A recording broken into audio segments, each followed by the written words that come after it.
The Philippines is a country made up of many islands and many peoples. It was named after King Philip II of Spain when the Spanish conquered it in the mid-16th century. And despite the islands winning their independence twice, it never changed its name in the way that many newly independent countries do. Which raises the question, why did the Philippines keep its Spanish name? So first, context. At the time of the Spanish conquest, the Philippines was in no way united. It was made up of many small independent states ruled by distinct peoples who spoke different languages. The islands were then mostly united under Spanish rule familiar, and they collectively soon became known as the Philippine Islands. Spain ruled the Philippines from this time all the way to 1898, which was when a short war broke out with the United States. And to put it mildly, Spain didn't do very well in the conflict. This was good news for Filipino rebels who had just been defeated by the Spanish just before the war's outbreak after they had declared the creation of the Philippine Republic. And so, with the Spanish defeated by the Americans, you'd think that this would be the beginning of an independent Philippines which could choose its own name, but fun fact, no. In the Treaty of Paris, the Americans were given control over the Philippines, which they could have relinquished whenever they wanted.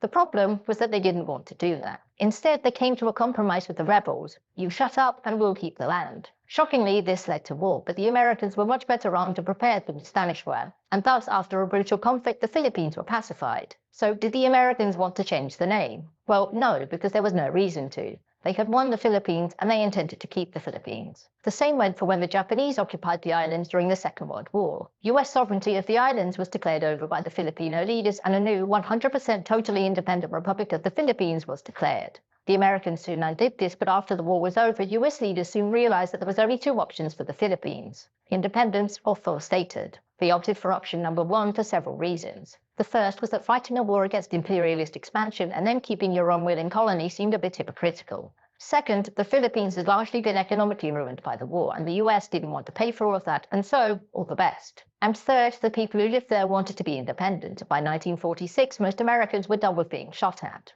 And so, as an independent country with full control over its destiny, surely there were some who wanted to abandon the name given to it by its former overlords. And there were. The first name proposed was the Tagalog Nation, which was a big no-no because the Tagalog-speaking people were not a majority in the country. The second proposed name was Rosalia, named for the Filipino revolutionary Jose Rizal. The problem with this was that Rizal was a controversial character, since he actually wanted the Philippines to remain a Spanish colony just with extra freedoms, and thus, no. There was one last potential change of name, which was considered in the early 1960s, but there was a catch. Another country was also considering the same name, and thus began the most boring race in human history. The first annual legislative spree to get a majority in parliament to name your country, Malaysia. Spoiler alert, Malaysia won, and after this, barring the very recent push to change the name, the Philippines just sort of stuck. It was a case of trying to find a name that everybody could agree on, which they couldn't, and so the one that equally offended everyone remained.